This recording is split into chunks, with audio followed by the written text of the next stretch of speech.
Hello everyone, it's Shane Kanto, your Wasteland reviewer, and I'm here to review Fantastic Beasts: The Crimes of Grindelwald. I enjoyed the first Fantastic Beasts and Where to Find Them film. I felt like it would have worked so much better as just a standalone thing where it was a little more fun, dealing with the creatures and the hijinks that come with that.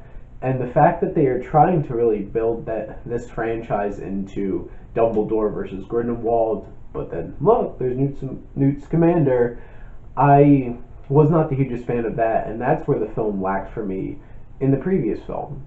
Now that that's taken center stage to these films, and there's three more to come, I feel like this film was a big disappointment, and it's kind of just a hot mess of a lot of different kinds of things that they're trying to pull together and try to make some kind of story out of it.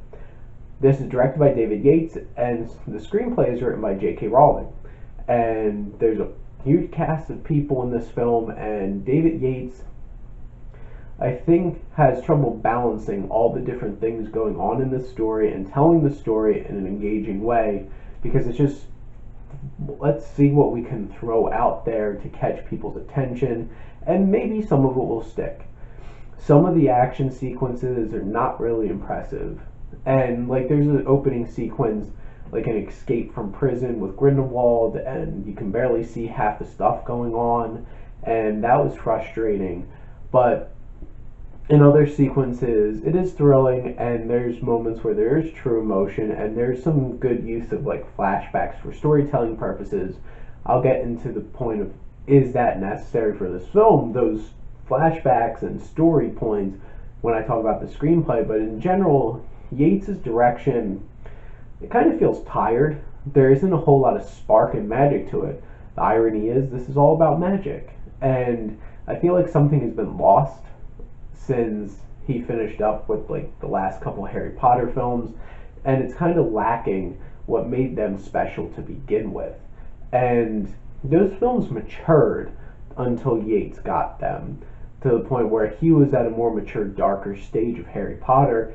Here, it's just right off the bat, it's like there's some endearing, cute moments with some of the creatures, which they're some of the best parts in the film, but overall, it's just dark and dour, and some of the choices made, and like you could care less about some of the characters and what's going on, and they undo so many things in the last film, not to go into spoilers, but basically almost every single big plot thing towards the end of that film are just like, funny, they're all gone now, back to square one, and it's just like, why?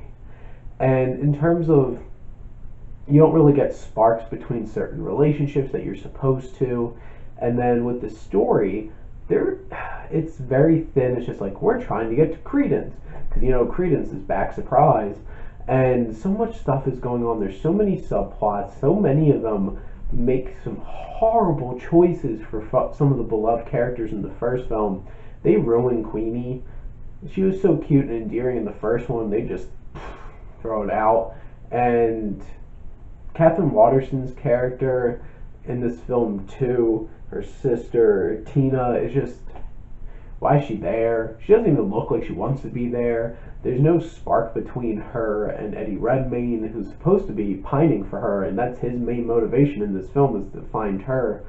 Basically, the only things that, the real emotional catching moments, is basically, it's like when Dumbledore's on screen, that's real.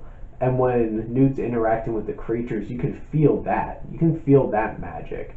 And Jacob Kowalski, again, played by Dan Fogler, does a really nice job of bringing some spark and light to this film, but he's not in it as much, and he's not really well utilized in the film to begin with. There's so many things that it's just tons of exposition, not a whole lot of exhilarating moments, and not a whole lot of story that pays off. And there's twists and turns that you don't expect. This film does really go headlong into providing some weird, strange, interesting moments and intriguing things, but nothing's truly important.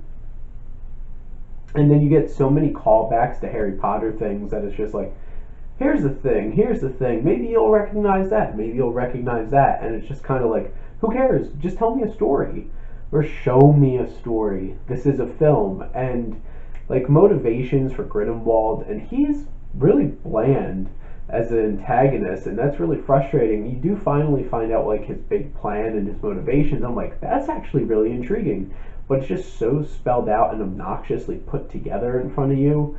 It's just like, here's my evil PowerPoint. It's just like, okay, we get it. And big CGI blob fest at the end, and there you go. And some of the big points, it's whenever Newt's on screen, I enjoy him as a character. I think Eddie Redmayne has a very endearing performance. Mr. Kowalski, Jacob, I think he's a really good character, and Dan Fogler does a really good job with him. He's a delight when he's on screen. Jude Law, though, as Dumbledore, was amazing, and I wish he was in it more because he's barely in it. Sorry to warn you, but he's not. He's barely in the film, and I feel like it's something that they could have done so much more with him if they were going to focus on that. They could have done so much more with the creatures if they're going to focus on that. Those are some of the best things. And then they throw in so many other stuff, and it's just like